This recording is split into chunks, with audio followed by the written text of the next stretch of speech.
Praise the Lord. இந்த 2ஆம் எபிசோடுக்கு உங்களை வரவேற்கிறோம். தொடர்ந்து எஸ்தர் சிந்தியா அஸ்வினோடு கூட நாம் பேசி கொண்டிருக்கிறோம். குழந்தை பருவத்தை பற்றி முதல் எபிசோடில் நம்ம கேட்டோம். இப்போ 2வது எபிசோடில் அவருடைய வாலிப பருவம், இளம் வாலிப பருவம் எல்லாவற்றையும் நம்ம பார்க்க போகிறோம். எஸ்தர், நீங்கள் எப்போ முழுவதுமாக உங்களை ஆண்டவருக்கென்று ஒப்பு கொடுத்தீங்க? அதாவது ரட்சிப்பின் அனுபவம் என்ன என்பதை கொஞ்சம் சொல்லுங்க. ஸோ நான் ரட்சிக்கப்பட்டது ஆண்டவருக்கு முழுதுமாக நான் என்னை ஒப்பு கொடுத்தது பார்த்தீங்கன்னா, நான் 9th ஸ்டாண்டர்ட் படிக்கும்போது அப்போ I felt very empty in my life. நான் ஒரு பிலோ ஆவரேஜ் ஸ்டூடெண்ட்டாக இருந்தேன். அப்போது நான் ரொம்ப எம்டியாக ஃபீல் பண்ணேன். நம்ம அக்காம்ப்ளிஷ் பண்ணியிருக்கோம், நம்ம எந்த மாதிரி இன்னும் ஈவன் தோ நான் நல்ல ஒரு கிறிஸ்டியன் ஃபேமிலியில் பிறந்திருந்தாலும் உண்மையாக நான் ஆண்டவர் பல காரியங்கள் நம்ம செய்தால் கூட இன்னும் அவரிடத்துல நம்ம வாழ்க்கையை ஒப்பு கொடுக்காதவங்களா இருந்தோம். ஸோ 9th ஸ்டாண்டர்ட் படிக்கும் போது அந்த எம்டினஸ், அவர்கிட்ட நான் ஒரு தேவைக்காக ஜெபிக்கும் போது நான் அவருக்கு தூரமாக இருந்தோம். அவர் எனக்கு ரொம்ப சமீபமாக நான் கூப்பிடும் போது உடனே எனக்கு அவர் பதில் கொடுத்தாரு. நான் என் வாழ்க்கை அவர்கிட்ட கொடுத்தேன். ஸோ நான் அதுக்கு முன்னாடி இருந்த லைஃப் பார்த்திங்கன்னா ஆண்டவருக்கு நிறைய காரியங்கள், ஆண்டவர் பிரியம் இல்லாத காரியங்கள், ஈவன் ஃப்ரெண்ட்ஸ் செலெக்ஷன் எல்லாமே தப்பாக இருந்தது. அதனால தான் நம்மளோட எல்லா காரியங்களுமே பிலோ ஆவரேஜாக இருந்தது. ஸோ ஆண்டவர்கிட்ட என் வாழ்க்கை கொடுக்கும்போது எல்லாத்தையுமே மாற்றி கொடுத்தாரு எனக்கு. ஸோ இப்போது மோஸ்ட் சார்ட் அவுட் டேஸ் நான் என் வாழ்க்கையில் போய் திருப்பி பார்க்கணும்னு நினச்சா அது என்னோட யூத் டேஸ் தான். ஏன்னா அந்த டேஸில் அவர் முற்றுமாக நான் என்னென்ன என்னோட இருதயத்தின் வாஞ்சைகள்லாம் நிறைவேற்றி கொடுத்தாரு. என்னோட காலேஜில் நான் என்ட்ரு பண்ணும்போது என்னோட எல்லாவற்றிலையும் நான் எதெல்லாம் அவர்கிட்ட கேட்டனோ என்னோட காலேஜில் நான் யூனிவர்சிட்டி ரேங்க்ஸ் எடுக்கிறதுக்கு கிருபை செய்தார். அப்புறமா என்னோட காலேஜில் பார்த்தீங்கன்னா நான் யூஜி ப்ரோக்ராம் ஜாயின் பண்ணும்போது 38 ஸ்டூடெண்ட்ஸில் I am the only girl. ஆண்டவர் என்னை அவரோட இதுக்காக அவர் என்னை ஒரு யூனிக்னஸ், நம்ம எதையும் தனியாக செய்யக்கூடிய திறமையை என்கிட்ட அப்படி வளர்த்துருக்காரு. அந்த ப்ரோக்ராம் பண்ணும்போது பார்த்தீங்கன்னா நான் இவ்வளோ பிலோ ஆவரேஜாக இருந்தேன். ஆனால் ஆண்டவர்கிட்ட என் வாழ்க்கையை கொடுக்கும்போது யூனிவர்சிட்டி ரேங்க் வர்றதுக்கு அவர் கிருபை செய்தார். அது தவிர எங்கள் கிளாஸில் படிக்கிற ஸ்டூடெண்ட்ஸ் எல்லாமே சொல்லுவாங்க, எப்படிங்க ஒருத்தவங்க எல்லா சப்ஜெக்ட்ஸ்லையும் ஃபர்ஸ்ட் மார்க் வாங்க முடியும் அப்படின்னு சொல்லுவாங்க. ஸோ அவ்வளோ பேக்வேர்டில் இருந்த என்ன இவ்வளோ தூரம் உயர்த்தினது ஆண்டவரோட ஞானம் தான் எனக்கு அதை செய்கிறதுக்கு கிருபை கொடுத்தாங்க. அதே மாதிரி என்னோட போஸ்ட் கிராஜுவேட் ப்ரோக்ராம்லேயும் எனக்கு யூனிவர்சிட்டி ரேங்க் கிடைக்கிறதுக்கு ஆண்டவர் கிருபை செய்தார். ஸோ இந்த எல்லாத்துக்காகவும் இது எல்லாவற்றையும் கொடுத்த தேவனுக்கு நான் நன்றி சொல்லிக்கொள்கிறேன். நீங்க சொல்ல ஆரம்பிக்கும் போது எம்டிங்க ஒரு வார்த்தையை சொன்னீங்க. ஐ ஃபெல்ட் எம்டி, என்னுடைய வாழ்க்கையில ஒரு வெறுமையை உணர்ந்தேன்னு சொன்னீங்க. With Christ I am a hero, without Christ I am a ஜீரோன்னு சொல்லாங்க. அதே போல அந்த எம்டினஸ்ஸை ஆண்டோடைய சமூகத்தில் சொல்லும்போது ஆண்டவர் உங்க உள்ளத்துல நிறைவாக்கி எல்லா காரியத்திலும் முதன்மையாக நிற்பதற்கும் கர்த்தர் உதவி செய்திருக்கிறாரு. தேவனுக்கு நன்றி செலுத்துகிறோம். அதுவும் யூனிவர்சிட்டியில் படிக்கும்போது 38 பேரில் நீங்கள் ஒரே பெண்ணாக இருந்து உங்களுடைய வாழ்க்கையை காத்து கொண்டீங்க. எத்தனையோ இடர்பாடுகள் அல்ல சோதனைகள் வந்திருக்கக்கூடும். அதன் மத்தியிலையும் கர்த்தர் உங்களை சாட்சியாக நிறுத்தி நீங்க ஆண்டவரை கனப்படுத்தினால ஆண்டவர் உங்களை எல்லாவற்றிலும் கனப்படுத்திக்காங்க. தேவனுக்கு நன்றி செலுத்துகிறோம். இதுல நான் கேட்க விரும்புகிற காரியம் குவைட் டைம், தேவனுக்காக கொஞ்ச நேரம் ஒதுக்கி அவரோடு நேரம் செலவழித்த நேரம் நிச்சயமா இருந்திருக்கும். ஏன்னா தனிப்பட்ட முறையில் தனித்து ஆண்டோட சமூகத்தில் நம்ம செலவழிக்கும் போது அதுவும் என்ன சொல்றாருங்க, தேவனுக்கு முன்பாக முழங்கால் படியிடும் போது எந்த மனுஷனுக்கு முன்னாலேயும் நம்ம நிமிர்ந்து நிற்க முடியுமா? அந்த அனுபவம் நிச்சயம் உங்களுக்கு இருக்கும். அதை கொஞ்சம் சொல்றீங்களா? ஓகே. ஸோ ஆதியில் கொண்ட அன்பு அது உண்மையாக ஒரு ஸ்பெஷலானது தான். நான் அந்த 9th ஸ்டாண்டர்டில் ஆண்டவர் ஏற்றுக்கொள்ளும் போது பார்த்தீங்கன்னா எவ்ரிடே 3 o'clock எழுந்திரிச்சு நான் பைபிள் ரீட் பண்ணுவேன். அந்த நேரத்தில் நான் வாசித்த வசனங்கள் தான் இந்த நாள் வரைக்கும் என்னோட இருதயத்தில் அவர் எழுதியிருக்கிறாரு. ஸோ அவரை ஏற்றுக்கொள்ளும் போது அவர் எவ்விதமாக நம்ம இருக்கணும்னு சொல்லி விரும்புகிறத நம்ம இருதயங்களை எழுதியிருக்காங்க.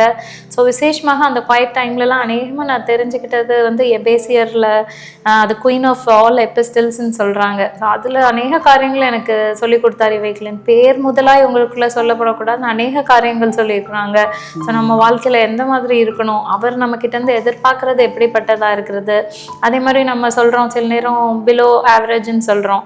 ஸோ மீடியோக்ரஸி வந்து it has nothing to do with God. அந்த இது ஆண்டவர் எனக்கு சொல்லி கொடுத்தாரு. நம்ம ஏதோ ஆவரேஜாக செய்கிறோம், ஏதோ செஞ்சோம், அந்த மாதிரி ஆண்டவருக்குள்ளே இருக்கிறவங்க வந்து we cannot do like that. எல்லாமே we have to give our best. நம்ம ஆண்டவர் அப்படிப்பட்ட பலன் நமக்கு எல்லாத்துலேயும் கொடுப்பாரு. ஸோ அந்த குவைட் டைம் வந்து இட் சேஞ்ச் மீ. அவரோட நான் கொண்ட அந்த time. So everybody should have அந்த quiet time only will transform us to the person that நம்ம காடை நம்ம எப்படி இருக்கணும்னு ஆண்டவர் விரும்புகிறாரோ அந்த பர்சனாக நம்மளை மாற்றுறதுக்கு இந்த குவைட் டைம் மிகவும் முக்கியம்னு நான் நினைக்கிறேன்.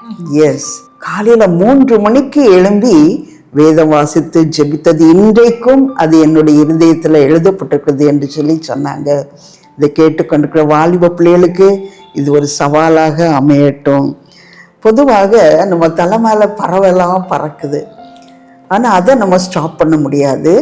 ஆனால் ஒரு பறவை வந்து நீங்கள் ரொம்ப நல்லவங்க, உங்கள் தலையில் ஒரு கூடு கட்டிக்கிட்டுமான்னு சொல்லி கேட்டால் நீங்கள் நிச்சயம் வேண்டான்னு சொல்லுவீங்க இல்லையா? இதே போல் உங்கள் வாலிப வயசில் வாலிபத்துக்குரிய சோதனைகள், டெம்டேஷன்ஸ் பல வந்திருக்கும். அதெல்லாம் எப்படி ஜெயித்தீங்க? எப்படி ஆண்டவர் உங்களுக்கு உதவி செய்தார்? ஸோ இது நல்ல கொஸ்டின். ஆக்சுவலாக பார்த்திங்கன்னா நம்ம ரட்சிக்கப்பட்டதுக்கு அப்புறமா நம்ம தேடி தேடி செய்த பாவங்கள்லாம் நமக்கு ஒரு பெரிய பிளாட்டரில் சர்வ் பண்ணுற மாதிரி காரியங்கள் இருந்தும் நம்ம ஆண்டவரோட ரூட்டடாக இருக்கும் போது அந்த காரியங்கள், ஐயோ என் ஆண்டவருக்கு இதெல்லாம் பிடிக்காது, நம்ம எந்த மாதிரி இப்போ ஒரு பரிசுத்தமான வாழ்க்கையில் வாழும்போது ஒரு பெரிய டிஃபரன்ஸ் இருக்குது ஒரு பாவத்தின் காரியங்களுக்கும். இது இட்ஸ் நாட் ஒரு கிரே ஸ்பேஸ் கிடையாது, அதில் there is only black and white. So அது வந்து விசேஷமாக அந்த மாதிரி சோதனைகள் எல்லாவற்றையும் நம்ம ஈஸியாக நம்ம மேற்கொள்ள முடியும், கண்டு கொள்ளவும் முடியும். இது ஆண்டவருக்குரிய காரியம் இல்லை அப்படிங்கிறத வந்து அவரோட நம்ம வசனத்தில் எந்த அளவுக்கு ஒன்றி இருக்கிறோமோ அந்த அளவுக்கு நம்ம அறிந்து கொள்ள முடியும். ஸோ அது நான் வந்து ரொம்ப நினச்சேன். என்னோட காலேஜில் நிறைய பேர் கூட படிக்கும்போது நம்மளை எப்போவுமே அவங்க நினைக்கும் போது பின்னால் அவங்க ஆண்டவர் ஏற்றுக்கொண்டா கூட, ஓ இந்த மாதிரி ஒரு கிறிஸ்டியன் நம்ம பார்த்தோமே, அவங்க வந்து அந்த ஆண்டவரை நம்ம பிரதிபலித்தவங்களா நம்ம இருக்கணும். ஏன்னா அவ்வளோ பேரும் நம்ம திருப்பி போய் பார்க்க மாட்டோம், நம்ம காலேஜில் படித்த அநேகரை நம்ம அடுத்து பார்க்க மாட்டோம்.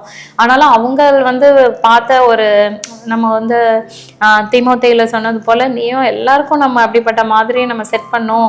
அப்படி அந்த ரெஸ்பான்சிபிலிட்டி நம்ம ஷோல்டர் பண்ணும்போது நிச்சயமாக நம்ம எல்லா டெம்டேஷன்ஸையும் நம்ம ஒரு ரோல் மாடலாக இருக்கணும். நம்ம ஜெனரேஷனுக்கும் நம்மளோட சுற்றி இருக்கிற நான் கிறிஸ்டியன்ஸ் மத்தியிலையும் நம்ம அப்படிப்பட்ட ஒரு ரோல் மாடல் செட் பண்ணணுன்ற ரெஸ்பான்சிபிலிட்டி நம்ம ஷோல்டர் பண்ணும்போதும் அவரோட வார்த்தையில் ஊன்றி இருக்கும் போதும் கண்டிப்பாக நம்ம எல்லா டெம்டேஷன்ஸும் மேற்கொள்ள அவர் பலன் கொடுப்பார்.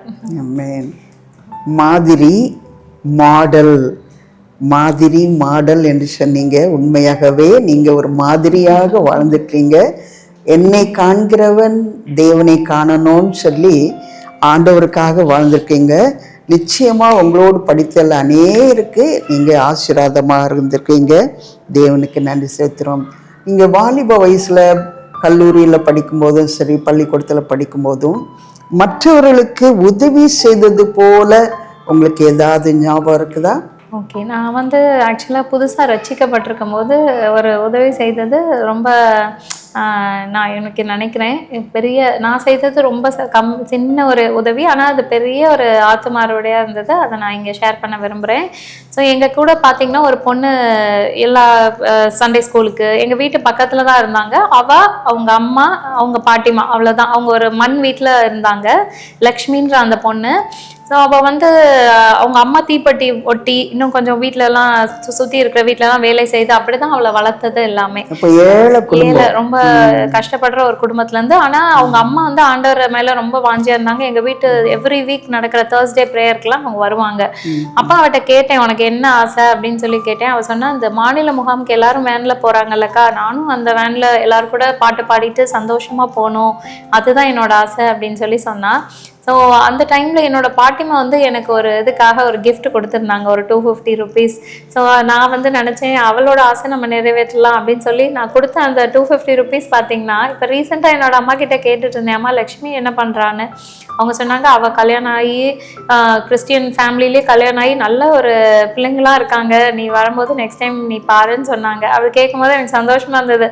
நம்ம வந்து ஒரு சின்ன ஒரு விதை விதைச்சோம், நம்ம அவளால முடிஞ்ச ஒரு ஸ்மாலஸ்ட் ஹெல்ப் பண்ணோம். ஆனால் ஆண்டவர் அது வந்து ஒரு குடும்பமாக அவங்க ஒரு ஆவிக்குரிய குடும்பத்தை எழுப்பத்தக்கதா அதை ஆசீர்வதித்தார்னு நினைக்கும் போது எனக்கு ஆண்டவருக்கு நன்றி செலுத்திக் கொள்கிறேன். அதாவது அந்த மாநில முகாமுக்கு அவ வந்து பங்கு பெற்றதன் மூலமாக கிறிஸ்துவை தெரிந்து கொண்டு ஆண்டவருக்காக தொடர்ந்து வாழ கிருபை செய்திருக்கிறார். Praise the Lord. ஆண்டவருக்காக இப்படி உதவி செய்யும்போது, ஏழைகளுக்கு இறங்கும்போது, அது லக்ஷ்மி என்கிற பிள்ளையுடைய உள்ளத்துல கிறிஸ்து விதைக்கப்பட்டதுனால இன்றைக்கு அவளும் ஒரு கிறிஸ்தவ குடும்பத்துல ஆசீர்வதிக்கப்பட்ட மகளாக இருக்கிறதாக நம்ம பார்க்கிறோம். நேயர்களே, இதுவரைக்கும் இளம் வாலிபம் பருவத்தை குறித்ததான காரியங்களை நம்ம கேட்டுக்கொண்டிருந்தோம். நிச்சயமாகவே அநேகருடைய உள்ளங்கள் தொடப்பட்டது. வாலிப பிள்ளைகள் இந்த காரியங்களை குறித்து நீங்கள் நல்ல தீர்மானங்களை எடுத்து ஆசீர்வதிக்கப்படணும். தொடர்ந்து அடுத்த எபிசோட்ல குடும்ப வாழ்க்கையை குறித்து நம்ம கேள்விப்பட போகிறோம். அதனால் நிச்சயமாக நீங்கள் ஆவலோடு எதிர்பார்த்திருக்கணும்னு சொல்லி நாங்கள் வேண்டி உங்களிடத்திலிருந்து விடை பெறுகிறோம்.